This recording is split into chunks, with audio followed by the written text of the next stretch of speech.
and energy. I just want to tell you that. But I'm very big on loving, hugging, and giving thanks. So I want to know, like, what do you do for yourself on the personal side to like get away and just shut out everybody? You know, because sometimes you do have to fall off the grid. So I want to know, what do you do for that? And then my business question is about the distillery, on how their units was very low and how you go about, because a lot of people, you know, you start your business and you might be at that stage, but then if you're already established, you're seeking out people who can help you get to the next level. Right. And finding someone whose numbers are low, who might have the machinery or things to do, but they're not necessarily moving the units.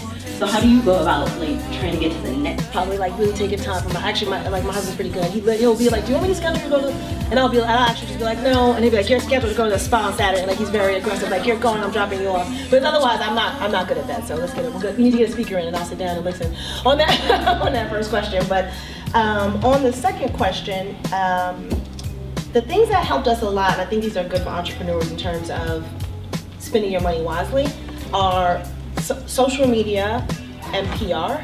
There's a million things you can do from a brand, building your brand and marketing standpoint, but those are efficient drivers that you can control the message in real time and be nimble about it, and you don't have to invest in like, I'm gonna make a TV commercial, or I'm gonna do brand integration in 15 television shows. That's expensive and hard to do when you're competing with the big boys, but anybody can get on Tumblr and Periscope, and anybody can pay for a really good publicist, and then you can craft your story day by day.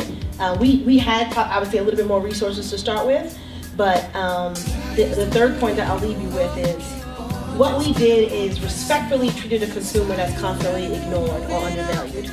So what you can do is just look around and say, who's not getting the right amount of attention? For example, I've done some, I used to work with like an Asian American association. I remember, just the way my mind works, but I remember in high school, I had a friend who's Filipino, and neither one of us could ever find stockings that were like our color tone. Now that's changed a lot, I think. But like, what kind of holes do you see like that? Like to this day, I suspect Asian American women are underserved in hosiery, right? Sounds crazy, but like, those are the kind of holes you want to look for, like who's being underserved. When we came out with Syrah, in the spirits industry widely, except for I would give Hennessy the credit, there really were no brands that were being consistent and respectful to a multicultural new American consumer. Not just coming in once in a while and, you know, and saying, and not marrying the relationship with appropriate levels of like responsibility and helping. And I think we were able to go after, and we've done the same thing with our fragrances. Go after someone and say, no, we're gonna advertise, to you, and we're gonna be respectful in our message. We're gonna use you in our ads. Where's the unmet need, I think is the thing that helps.